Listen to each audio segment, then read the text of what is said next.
हाँ, welcome friends.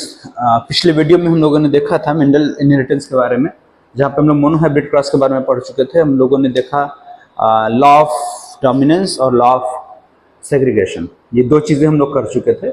Next जो हम लोगों को करना है, अब नेक्स्ट पार्ट है इनहेरिटेंस ऑफ टू जीन्स, जिसमें हम लोग डाईहाइब्रिड क्रॉस के बारे में पढ़ेंगे। फिर इसके बाद कुछ डेविएशंस इसमें जो एलिलिक और नॉन एलिलिक डेविएशंस, इसके बारे में हम लोग देखेंगे कैसे होता है। तो आइए शुरू करते हैं डाईहाइब्रिड क्रॉस के बारे में। तो मेंडल ने अपने डाईहाइब्रिड क्रॉस में क्या किया, इन्होंने दो प्लांट लिए विद टू कैरेक्टर्स। मोनोहाइब्रिड में एक ही कैरेक्टर लिया था, यहाँ पे दो कैरेक्टर लिए। एक को लिया क्या, ट्रू ब्रीडिंग लाइन फिर से इन्होंने चूज किया था, राउंड येलो और रिंकल्ड ग्रीन। ठीक है, राउंड येलो और रिंकल्ड ग्रीन इन्होंने प्लांट लिए दो, जिसमें एक डोमिनेंट और एक रिसेसिव कैरेक्टर वाला था। जब सेल्फिंग कराएंगे इसके क्रॉस कराए इसके अंदर, तो F1 जनरेशन में हमको मिलता है क्या, F1 जनरेशन हमें मिलता है राउंड एंड येलो। ठीक है, अब राउंड एंड येलो जो मिला, ये क्या है, डोमिनेंट कैरेक्टर्स हैं, दोनों के दोनों डोमिनेंट कैरेक्टर्स हैं। तो लॉ ऑफ डोमिनेंस को रिप्रेजेंट कर रहे हैं यहाँ पे, है ना। ये किसको रिप्रेजेंट कर रहे हैं, लॉ ऑफ डोमिनेंस। ठीक, अब देखो राउंड और येलो कलर का जो सीड मिल रहा है हेट्रोजाइगस कंडीशन में, ये हेट्रोजाइगस का मतलब क्या हुआ, यहाँ पे रेसेसिव कैरेक्टर जो हिडन है ना, dominant character is overriding the recessive character, तो खत्म नहीं हुआ है। यही चीज मेंडल ने अपने इस एक्सपेरिमेंट से दिखाया क्या। अब देख यहां तक भाई लॉ ऑफ डोमिनेंस तो हम लोगों को क्लियर हो जा रहा था मोनोहाइब्रिड क्रॉस से भी, लॉ ऑफ सेग्रीगेशन भी मोनोहाइब्रिड क्रॉस से पता चल जा रहा है। लेकिन यहां पे अब जब हम लोग F1 जनरेशन की सेल्फिंग कराते हैं, तो हमको एक नई चीज देखने को मिलती है क्या, कि जो दो कैरेक्टर्स हैं, एक कैरेक्टर लिया हम लोगों ने राउंड शेप और दूसरा लिया येलो कलर जो डोमिनेंट था, दूसरा कैरेक्टर रहा क्या, या दूसरा इसका जो फॉर्म रहे कि रिंकल्ड शेप और ग्रीन कलर जो कि रिसेसिव कैरेक्टर है।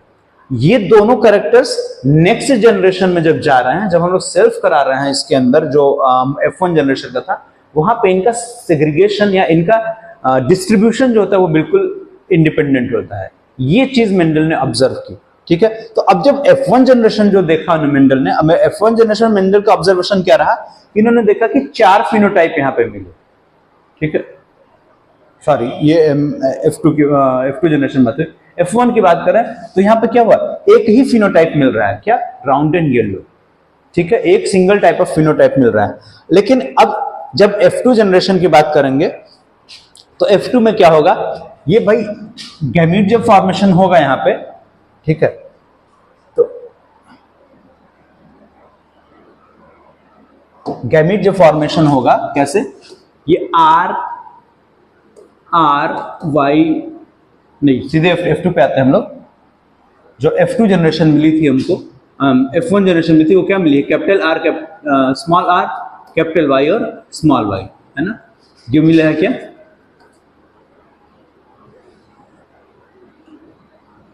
ये बोलेंगे क्या हम लोग, हाइब्रिड, या फिर इसको बोल दें क्या हम लोग,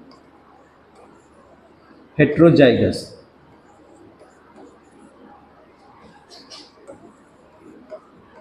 round and yellow, heterozygous round and yellow seeds मिले हमको।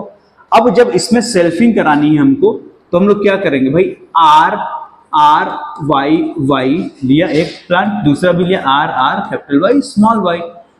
क्या बनेंगे यहाँ पे गैमीट्स, गैमीट्स देखा जाए तो क्या बन जाएंगे यहाँ पे, R Y small r capital Y small r small y। ये 4 टाइप के गैमीट्स बनेंगे। ठीक है, इधर भी ऐसे ही बनेंगे गैमीट्स, सेम गैमीट्स इधर भी बनेंगे, capital R capital Y capital R small y small r capital Y small r small y। ठीक है, ये 4 टाइप के गैमीट्स इधर भी बनेंगे, सेम गैमीट बनेंगे। ठीक, और जब फर्टिलाइजेशन होगा, फ्यूजन होगा, तो आपके बनेंगे क्या, 9:3:3:1 के रेशियो में हमको डिस्ट्रीब्यूशन मिलेगा प्लांट्स का। ठीक है, तो अब ये चीज कैसे हो रहा है, इसको जरा देखा जाए। पुनेट ने जो पुनेट स्क्वायर बनाया था, उससे हम लोग आसानी से इस चीज को ऑब्जर्व कर सकते हैं, जहां पे 9 round yellow, 9 round green, 3 wrinkled yellow और एक रिंकल्ड ग्रीन प्लांट मिला जो रिसेसिव प्लांट था। ठीक है, तो यहां पे 4 फिनोटाइप मिले हम लोगों को, है ना। फिनोटाइप 4 मिले, किसमें? F2 जनरेशन की बात कर रहे हैं हम लोग। मोनोहाइब्रिड क्रॉस की बात करें तो वहां पे कितने फिनोटाइप मिले थे? 2, है ना, 3:1 के रेशियो में, जबकि यहां पे हम लोग को 4 फिनोटाइप मिल रहे हैं। अब जीनोटाइप बहुत ऐसे जनरली बहुत कम ही पूछ सकता है, लेकिन पूछ सकता है ना नीट में कि जीनोटाइप क्या होगा। तो अब देखिए 9 जो है राउंड और येलो, देखो round yellow, round yellow, round yellow, round yellow, round yellow, ये भी राउंड येलो, ठीक है, ये भी राउंड येलो, राउंड येलो। तो ये जो 9 राउंड येलो है उसमें अगर आप देखेंगे तो एक जो है वो क्या है? ये वाला राउंड येलो, ये क्या है? होमोजाइगस डोमिनेंट, ना। 2 है क्या? 2 होमोजाइगस राउंड हैं यहाँ पे, जैसे capital R, capital R, capital R, capital R, दोनों राउंड का होमोजाइगस है, लेकिन येलो जो है हेटेरोजाइगस कंडीशन में 2। ऐसे ही 1:2:2:4 के रेशियो में आपको राउंड और येलो बटे हुए मिलेंगे। अगर आप इसको एक एक करके देखेंगे तो जेनेटिकली ये 4 हिस्से में तोड़े जा सकते हैं, 1:2:2:4, फिर 3 को बोलेंगे 1:2, फिर दूसरा वाला 3 भी 1:2 और 1:1 अकेला है। तो ये हम लोगों के पास कितने जीनोटिपिक रेशियो क्या मिल जाएगा? 1:2:2:4, 1:2, 1:2 एंड 1। तो 1, 2, 3, 4, 5, 6, 7, 8, 9 आपके क्या होंगे? जीनोटाइप। ठीक है, 4 फिनोटाइप और 9 जीनोटाइप मिल जाएंगे। ठीक, तो आगे देखा जाए जरा कि एक्चुअली में हो क्या रहा है। ये हो गया बात, है ना, कि मोनोहाइब्रिड क्रॉस में 3:1 रेशियो मिलता है ना F2 का, जबकि डायहाइब्रिड क्रॉस में F2 का रेशियो, F2 में जीनोटिपिक रेशियो और फिनोटिपिक रेशियो अलग अलग है, मतलब दोनों में ही है। यहाँ पे जीनोटिपिक रेशियो क्या है? 9 जीनोटाइप मिल रहे थे और फिनोटिपिक रेशियो में 4 फिनोटाइप मिले, 9:3:3:1 के रेशियो से। अब यहाँ पे जरा देखा जाए, अब भाई जो हम लोग पुनेट स्क्वायर बना रहे हैं उसमें 16 बॉक्सेस हैं, तो 16 में से 9 क्या हैं? वो राउंड एंड येलो है। इसका मतलब, इस रेशियो का मतलब क्या हो रहा है? 16 में से 3 जो है वो राउंड एंड ग्रीन है, 16 में से 3 जो है रिंकल्ड एंड येलो है, और 16 में से 1 जो होगा वो रिंकल्ड और ग्रीन आएगा। ठीक है, अब ये जो ऑब्जर्वेशंस मेंडल ने देखा, क्या मेंडल क्या देखा कि अगर ये सब डाइहाइब्रिड क्रॉस को देखा जाए तो ये एक्चुअली है क्या? 2 मोनोहाइब्रिड क्रॉस को अगर मिक्स कर दिया जाए तो यही बन रहा है ना। जैसे यहां पे देखो, अगर हम लोग एक कैरेक्टर को ले लें, है ना, मतलब राउंड एंड ग्रीन वाले को देख ले, अगर ना राउंड शेप को देखें अगर, तो आप देखें राउंड शेप कितना है? 9:3, 12 हो गया, और रिंकल्ड कितना है? 3:1, 3:1 रिंकल्ड, राउंड 9 + 3 12। तो रेशियो क्या आ रहा है? रेशियो क्या आ रहा है राउंड और रिंकल्ड का? देखें तो 12:4, यानी कि 3:1, 3:1 ही तो आता है ना इसमें। आपका F2 जो मोनोहाइब्रिड क्रॉस में है, F2 का रेशियो 3:1 आ रहा है ना। तो फिनोटाइप रेशियो यहाँ पे भी 3:1। दूसरी तरफ येलो और ग्रीन देखें तो फिर येलो भी क्या होगा? 12, ग्रीन भी क्या है? ग्रीन देखो, ये ग्रीन 3 और रिंकल्ड में ग्रीन 1, 3, 1, 4 यहाँ पे भी है। तो यहाँ पे भी रेशियो कितना आ रहा है? रेशियो आ रहा है 3:1 का। ठीक है, तो अगर हम समझना चाहें तो हम लोग इस तरह के समझ सकते हैं, अदरवाइज जो सिंपल जो तरीका जो पुनेट स्क्वायर ने दिया तो वहां से तो क्लियर हो ही रहा है कि रेशियो जो है वो 3:1 है। लेकिन अगर हम लोग देखें इंडिविजुअल एक एक प्लांट को, अगर देखें एक पेयर को देख लें, राउंड एंड येलो का, और एक को रिंकल एंड ग्रीन का देखें, तो राउंड एंड येलो का जो रेशियो है वो फिनोटाइपिक रेशियो 3:1 है, और रिंकल और ग्रीन का भी 3:1 ही आ रहा है। ठीक है, तो अब इस ऑब्जर्वेशन से जो मेंडल ने कंक्लूजन निकाला, जो एक जनरलाइजेशन दिया, जिसको बाद में हम लोगों कार्ल कोरेंस ने लॉज के फॉर्म में प्रपोज किया, या आज हम लोग जिसको लॉ ऑफ इंडिपेंडेंट असॉर्टमेंट के नाम से जानते हैं। तो एक्चुअली इस लॉ में क्या हो रहा है भाई, जो F2 जनरेशन में प्लांट तैयार हुआ है वो प्लांट हेटेरोजाइगस कंडीशन में है, उसके पास 2 डोमिनेंट और 2 रिसेसिव जीन्स हैं। डोमिनेंट जीन खुद को एक्सप्रेस कर रहे हैं, लेकिन रिसेसिव जीन हिडन है वहीं पे, वो वहीं पे पड़े हुए हैं, और वो मौका खोज रहे हैं खुद को एक्सप्रेस करने का। और ये मौका उनको कब मिलता है? ये मौका मिलता है उनको ड्यूरिंग मियोसिस। और मियोसिस कब हो रही है? जब गैमीट फॉर्मेशन होएगा।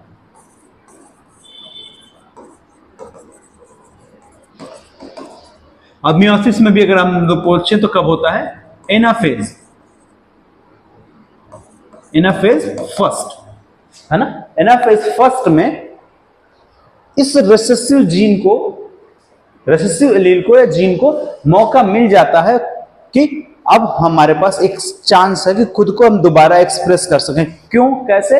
क्योंकि डोमिनेंट या रेसेसिव जीन्स हो, यानी कि दो कैरेक्टर्स के जो जीन्स हैं वो एक दूसरे से इंडिपेंडेंटली असॉर्ट हो रहे हैं नेक्स्ट जनरेशन के लिए, जब गैमीट फॉर्मेशन हो रहा है। यानी कि जब गैमीट बन रहा है तो वो एक दूसरे से इंडिपेंडेंटली असॉर्ट हो रहे हैं, है ना भाई। यहां पे देखो R Y R Y R Y और आर वाई, इस तरीके से गैमीट बना। अब यहां पे चांसेस क्या बनते हैं? जब हम लोग मोनोहाइब्रिड क्रॉस की बात कर रहे थे तो वहां पे 50-50% चांस था, है ना, क्योंकि वहां पे दो ही एलील्स थे। अब यहाँ पे 4 एलील्स हैं जो 2 अलग अलग ट्रेट को कंट्रोल कर रहे हैं।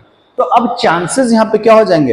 रिड्यूस हो जाएंगे, है ना, क्योंकि वो आपस में मिक्स होके आएंगे, लेकिन उनका एक दूसरे से मिलना जो है वो किसी के ऊपर डिपेंड नहीं करता है, वो कोई कंट्रोल नहीं कर रहा है ना, वो इंडिपेंडेंट है। और अब चांसेस क्या है? 25% के चांस हैं कि ये एक दूसरे के साथ मिलकर गैमीट्स बनाएंगे, है ना। जैसे समझ ले इसको, यहां पर हम लोग तो आर आर और वाई वाई। अब कैपिटल आर के चांसेस क्या हैं? इसके पास 50% का चांस है कि या तो कैपिटल वाई के साथ चला जाए या ये स्मॉल वाई के साथ चला जाए, ठीक है। इसी तरीके से स्मॉल आर के पास चांस है क्या? कि वो उसके पास 50% चांस है कैपिटल वाई के साथ जाने का और 50% चांस है स्मॉल वाई के साथ जाने का।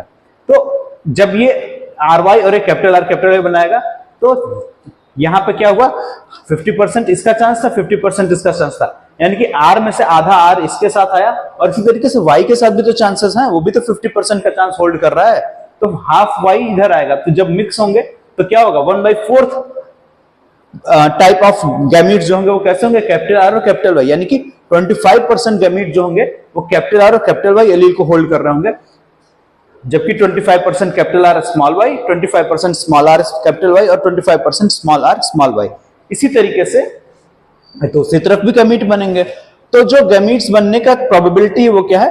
25% की होती है, ठीक है। यहां पे एक तरीका हम लोग यूज करते हैं 2 to the power n, है ना। n is the number of hybrids. तो यहाँ पे डाई हाइब्रिड क्रॉस है तो 2 अप कर देंगे, n की जगह 2 कर देंगे तो नंबर ऑफ गैमीट्स मिल जाएगा हमको। ऐसे जब ट्राई हाइब्रिड के लिए निकालना होगा तो n की जगह आप 3 कर देंगे तो वहां पे नंबर ऑफ गैमीट्स मिल जाएगा, ठीक है। जैसे यहाँ पे देख सकते हैं आप इस चीज को ना, ये आप कर सकते हैं, ये ऑथेंटिक है, मतलब ये सही है, ये हमेशा ट्रू होल्ड करता है, इसमें कोई कमी नहीं, गड़बड़ नहीं है, ठीक है। तो ये क्या निकला? मेंडल का लॉ ऑफ इंडिपेंडेंट असॉर्टमेंट, ठीक है।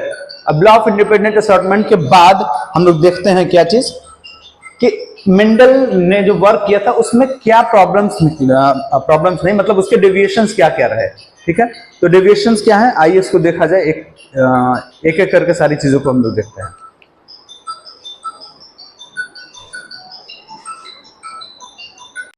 तो आगे देखते हैं हम लोग कि एक्सेप्शंस क्या रहे मेंडल के, है ना।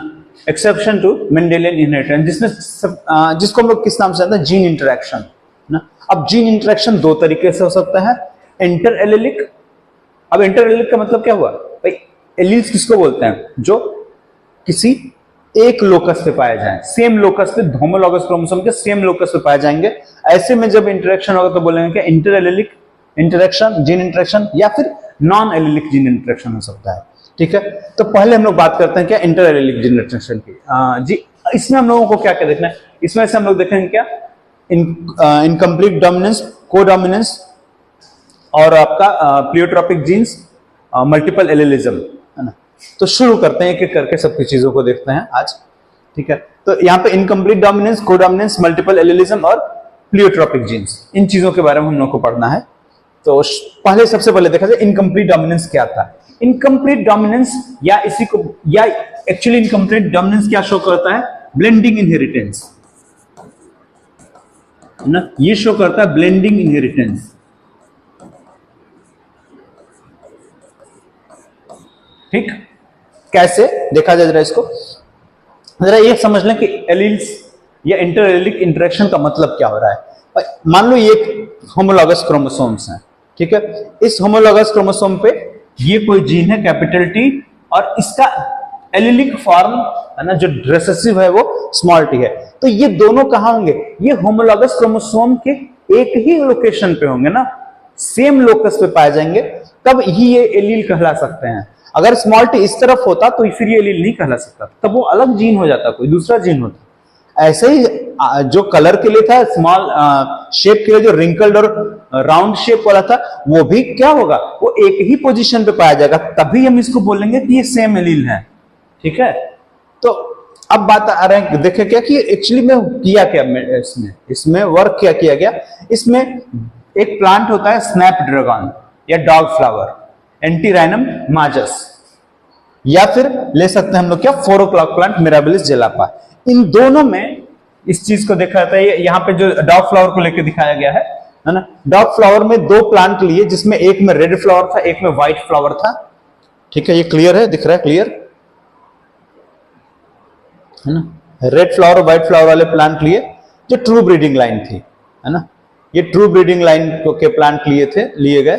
ठीक, जिसमें F1 जनरेशन जो है वो आपकी क्या मिली, F1 जनरेशन जो हम लोग को मिल रहा है वो क्या है, डेविएशन। वो शो कर रहा है क्या, डेविएशन। कैसे, according to the Mendelian inheritance क्या होना चाहिए था भाई, F1 जनरेशन आना चाहिए था क्या, रेड, है ना, हेट्रोजाइगस रेड, कैपिटल आर और स्मॉल आर। फिनोटाइप तो वही, जीनोटाइप तो सेम दिख रहा है, लेकिन फिनोटाइप यहां पे क्या हो रहा है, रेड होने के बजाय, ये रेड होने के बजाय क्या है, ये सारे के सारे पिंक हैं। ठीक है, यानी कि इनकम्प्लीट डोमिनेंस हो रहा है। रेड कलर खुद को कंप्लीटली डोमिनेंस नहीं दिखा पा रहा है, व्हाइट कलर भी अपने आपको एक्सप्रेस कर दिया कुछ लेवल तक, और दोनों कलर मिक्स हो गए, ब्लेंड हो गए, है ना, बना क्या, पिंक कलर का फ्लावर। तो इन पहला क्या हुआ, लॉ ऑफ डोमिनेंस का डेविएशन। इसीलिए बोला गया ना शुरू में ही, जब हम लोग लॉ ऑफ डोमिनेंस पढ़ रहे थे, ये यूनिवर्सल लॉ नहीं है, है ना, इसके डेविएशंस या एक्सेप्शंस जगह जगह मिलेंगे हम लोगों को। फिर क्या हुआ, जब इसमें F1 जनरेशन, इस F1 के अंदर सेल्फिंग कराए हम लोग, तो सेल्फिंग कराते समय क्या हुआ, हम लोगों को मिला क्या कि ये 1:2:1 के रेशियो में हमको प्लांट मिले, यानी कि एक मिला क्या पिंक, एक मिला क्या रेड, 2 मिले पिंक और एक मिला व्हाइट। ठीक है, अब देखो फिनोटाइप 1:2:1 मिला। मेंडेल वाले में क्या मिलता था, 3:1, है ना, 3 टॉल होते थे और 1 शॉर्ट होता था या डॉर्फ होता था। जबकि यहां पे क्या मिला, 1 रेड, 2 पिंक और 1 व्हाइट ना। एक जो pure breeding line, true breeding line वाला था, यानी कि होमोजाइगस रेड, एक हेट्रोजाइगस पिंक और एक होमोजाइगस व्हाइट। तो फिनोटाइपिक और जीनोटाइपिक रेशियो दोनों ही यहां पे क्या हो जाएगा, सेम होगा, 1:2:1। ठीक है ना। तो ये हुआ क्यों, ये हुआ because of deviation through the deviation to the law of dominance. अब एक्चुअली में ऐसा हुआ क्यों होगा ना, ये चीज हुआ क्यों, जीन खुद को एक्सप्रेस कैसे करता है, जीन एक जीन को है जो अपने कैरेक्टर को या अपने आपको एक्सप्रेस कैसे करता है। जीन्स के एक्सप्रेशन के लिए क्या, जीन क्या है, डीएनए का एक फंक्शनल फ्रेगमेंट। वो डीएनए या वो जीन क्या करेगा, वो एक एमआरएनए बनाएगा। एमआरएनए क्या करेगा, एक स्पेसिफिक टाइप ऑफ प्रोटीन बनाएगा और उस प्रोटीन के थ्रू वो खुद को एक्सप्रेस करेगा। ठीक है, तो जीन है वो एमआरएनए बनाएगा, एमआरएनए बनाएगी प्रोटीन, और ये प्रोटीन कोई एंजाइम बनाएगा और वो एंजाइम जो होगा वो पर्टिकुलर एक्सप्रेशन शो करेगा। जैसे मान लो अगर टी यहां पे टालनेस का ले लेते हैं, प्लांट कोई है तो टाल पौधा टाल किस वजह से हो सकता है, ग्रोथ हार्मोन, ग्रोथ प्रोमोटर्स जो है ऑक्सिन्स, है ना। तो सपोज करो ये जीन जो है जिसको हम लोग टी से रिप्रेजेंट कर रहे हैं, ये जीन ऑक्सिन बनाता है। तो जब ये कैपिटल टी है, यानी कि डोमिनेंट फेज में है, ये टॉक्सिन बना रहा है, ऑक्सिन बना रहा है और प्लांट की हाइट बढ़ रही है। हेट्रोजाइगस जब है कैपिटल टी और स्मॉल टी, वहां पे भी क्या है, कैपिटल टी डोमिनेंट है, इस वजह से वो बना पा रहा है ऑक्सिन को। लेकिन जब स्मॉल टी हो जा रहा है, होमोजाइगस कंडीशन आ रही है, तो एक बोलते हैं क्या कि फॉल्टी जीन बन गया, है ना। ये यूजली हो सकता है किसी वजह से म्यूटेशन हो गया हो, जिसकी वजह से जो डोमिनेंट जीन था वो रिसेसिव में फॉर्म कन्वर्ट हो गया और ओवर द लॉन्ग पीरियड ये इनहेरिट होता रहा होगा और एक एलील के फॉर्म में स्टेबल हो गया होगा, जिसको हम लोग अभी आगे देखेंगे कि किसी कैरेक्टर के वेरिएंट को, है ना, ये क्या बोलेंगे कि एक वेरिएंट है, ये कैपिटल टी का एक वेरिएंट है स्मॉल टी। एक वेरिएंट को कब हम एलील बोल देते हैं? जब वो स्पेसिफिक पॉपुलेशन में अंदर पाया जाता है ना, तभी बोलते हैं। इस चीज के बारे में हम लोग आगे बात करेंगे अभी डिटेल में, ठीक है। तो एक प्रोटीन जो खुद को एक्सप्रेस, एक जीन जो खुद को किसी प्रोटीन के थ्रू एक्सप्रेस कर रहा था, अगर कुछ ऐसा हो जाए कि वो जीन जो है वो फॉल्टी हो जाए, उसके अंदर कुछ डिफेक्ट हो जाए और वो या तो प्रोटीन को बनाए ही नहीं तो एक्सप्रेशन नहीं मिल पाएगा, या जो प्रोटीन बना रहा है वो इफेक्टिव नहीं है जिसकी वजह से एक्सप्रेशन नहीं मिलेगा। और ये ऑल और नन की तरह काम करता है ना। ऐसा नहीं होता कि थोड़ा बना दे कि थोड़ा दिखे और थोड़ा ना दिखे, ये ऑल और नन लॉ है। या तो एक्सप्रेशन होगा या तो एक्सप्रेशन नहीं होगा।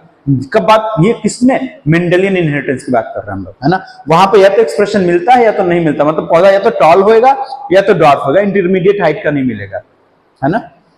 सीड या तो ग्रीन है या तो येलो है ना। इंटरमीडिएट कलर, कोई बीच का कलर नहीं होगा कि लाइट येलो हो जाए, डार्क ग्रीन हो, डार्क येलो हो गया, डार्क ग्रीन हो गया, कुछ ऐसा हो गया, है ना। लेकिन यहां पे क्या देखा जा रहा है कि यहां पे कैरेक्टर मिक्स हो रहे हैं, यानी कि भाई कैपिटल आर जो प्रोटीन बना रहा है रेड कलर की प्रोटीन बना रहा है, कैपिटल स्मॉल आर जो था तो व्हाइट हो जा रहा था, यानी कि या तो प्रोटीन नहीं बना रहा है या कुछ ऐसी प्रोटीन बना रहा है जिससे व्हाइट अपीयरेंस मिल रहा है। लेकिन जब ये हेटेरोजाइगस कंडीशन में आए तो कैपिटल आर से बनने वाली प्रोटीन इसको डोमिनेट नहीं कर पाई, दोनों मिक्स हो गए और दोनों अपने एक्सप्रेशन को रिप्रेजेंट कर पा रहे हैं, जिसकी वजह से ये पिंक कलर का बन गया, ठीक है ना। तो आगे चलें। उसी चीज को यहां पर हम लोग देख रहे हैं कि जब सेल्फिंग करा है, फिनोटाइप मिला, सारे के सारे पिंक मिले, जो लॉ ऑफ डोमिनेंस क्या हुआ, यहां पे फेल हो रहा है लॉ ऑफ डोमिनेंस, है ना। कायदे से मेंडेलियन इनहेरिटेंस के अकॉर्डिंग इनको रेड होना चाहिए था। फिर F1 में सेल्फ क्रॉस करा रहे हैं हम लोगों को, फिनोटाइप और जीनोटाइप दोनों ही 1:2:1 मिल जा रहा है, ठीक है। जबकि मेंडेलियन इनहेरिटेंस के अकॉर्डिंग यहां पे फिनोटाइप क्या होना चाहिए था, 3:1 होना चाहिए था, लेकिन 3:1 होने के बजाय क्या आ रहा है, 1:2:1 ही आ रहा है यहां पे भी, ठीक है।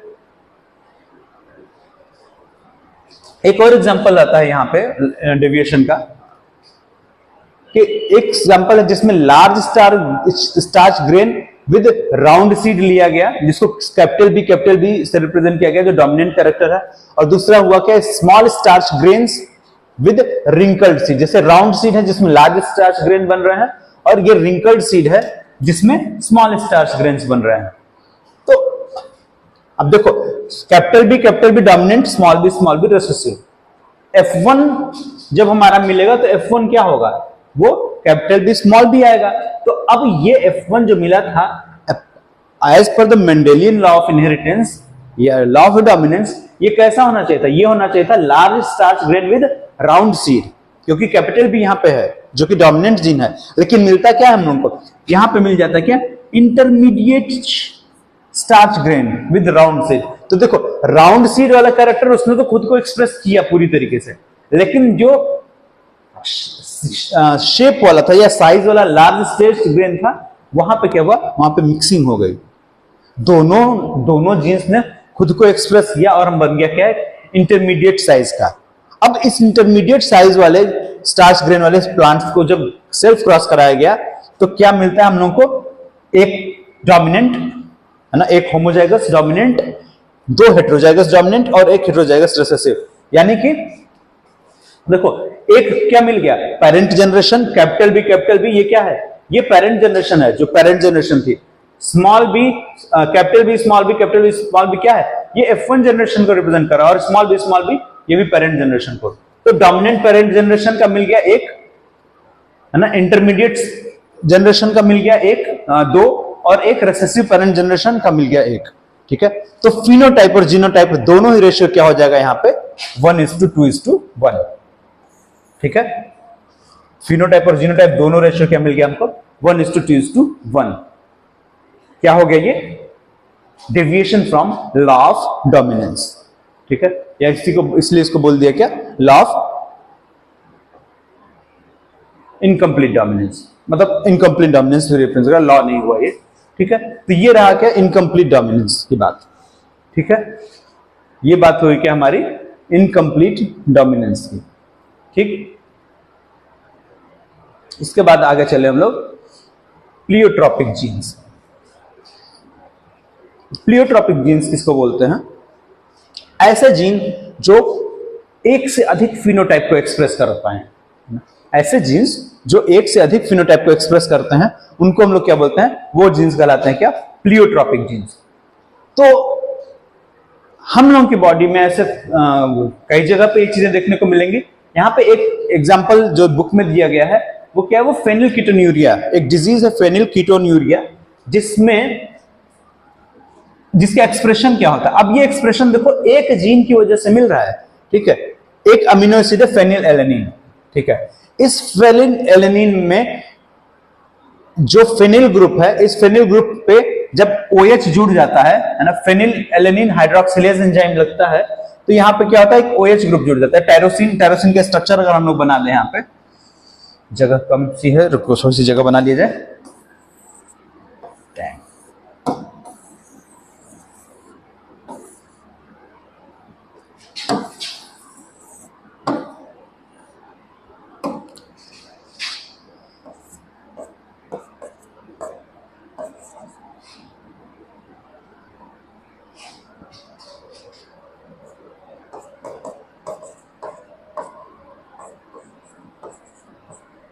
इस पे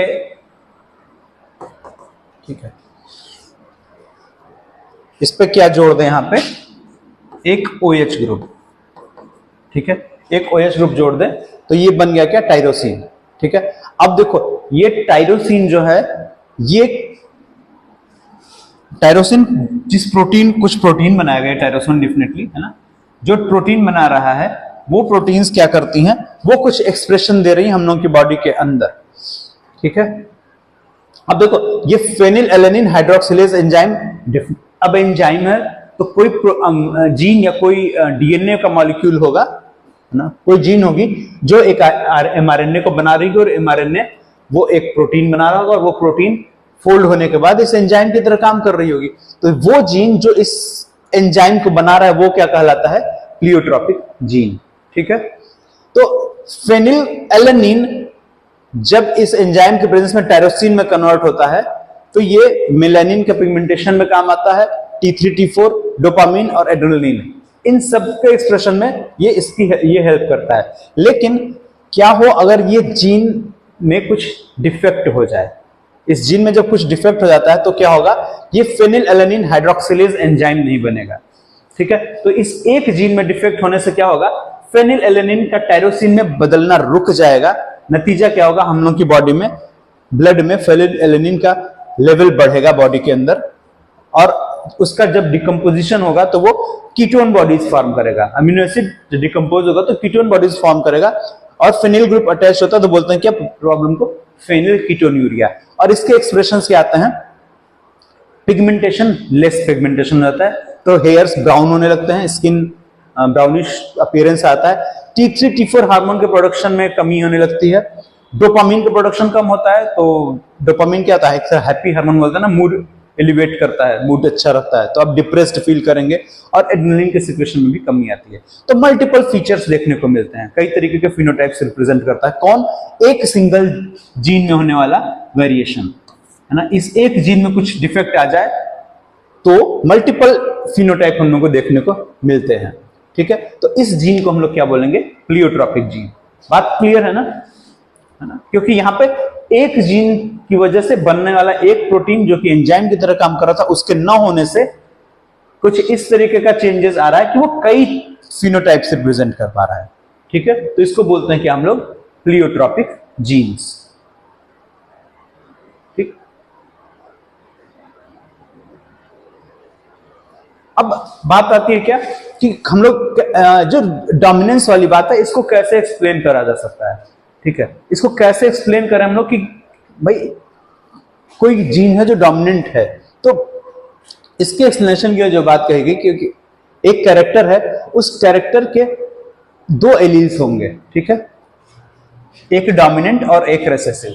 अब एलील क्या है? जीन ही तो है ना, जीन और एलील एक ही चीज है भाई। मेंडल ने एलील वर्ड यूज किया था, हम लोग अब उसको जीन्स बोलते हैं। तो वो जीन से एलील जो होते हैं, एक डोमिनेंट होगा एक रिसेसिव होगा, एक डोमिनेंट और एक रिसेसिव, ठीक है। अब इसी को बोला गया क्या, ये होगा क्या, एक इसमें एक आइडेंटिकल होंगे और कुछ होंगे नॉन आइडेंटिकल। अब आइडेंटिकल का मतलब क्या हुआ? आइडेंटिकल का मतलब फॉर एग्जाम्पल, अब यहां पे जैसे मान लो ये जीन है कैपिटल है, तो हम ये बोलेंगे क्या कि ये आइडेंटिकल जीन्स हैं, ठीक है। हम लोग बोल सकते हैं क्या, कैपिटल टी ये भी आइडेंटिकल जीन है, ठीक। स्मॉल ए और स्मॉल ए, या इसी को हम कहें क्या, स्मॉल टी है ना, ये भी क्या है भाई, ये भी आइडेंटिकल जीन है। लेकिन ये कैसे हैं, इसको बोलते हैं क्या, ये मॉडिफाइड है। ये वाला कहलाएगा क्या, जो कैपिटल ए है, कैपिटल ए यानी कि जो डोमिनेंट है ना, कैपिटल का मतलब डोमिनेंट है ना, डोमिनेंट जो है वो क्या कहलाता है, वो कहलाता है वाइल्ड टाइप, यानी कि नेचुरल, जो नेचुरली बना हुआ है ना, ये वाइल्ड टाइप है। इसी वाइल्ड टाइप में किसी वजह से म्यूटेशन हुआ है, कुछ चेंज आ गया है और बना क्या, मॉडिफाइड या म्यूटेंट जीन, ठीक है। ये म्यूटेंट जीन बन गया, म्यूटेंट टाइप, जो स्मॉल है या small T small R small Y, जो सा भी होगा ना, जो भी हम लोग रिसेसिव कैरेक्टर जिसकी बात कर रहे हैं, कब किसी भी की भी बात कर रहे हैं। तो अब ये दोनों ही क्या है, आइडेंटिकल है, और नॉन आइडेंटिकल में कैपिटल स्मॉल है, अब ये भी कहलाएगा तो मॉडिफाइड ही है ना। आल्दो यहां पे एक जो है वाइल्ड टाइप है, और अगर ये डोमिनेंट होता है तो ये खुद को एक्सप्रेस करेगा पूरी तरीके से, और हो सकता है को डोमिनेंस या इनकम्प्लीट डोमिनेंस शो हो जाए, ठीक है। तो नॉर्मल और मॉडिफाइड, या नॉर्मल और वाइल्ड टाइप और म्यूटेंट दोनों ही वहां पे हैं, कब, जब नॉन आइडेंटिकल की बात कर रहे हैं।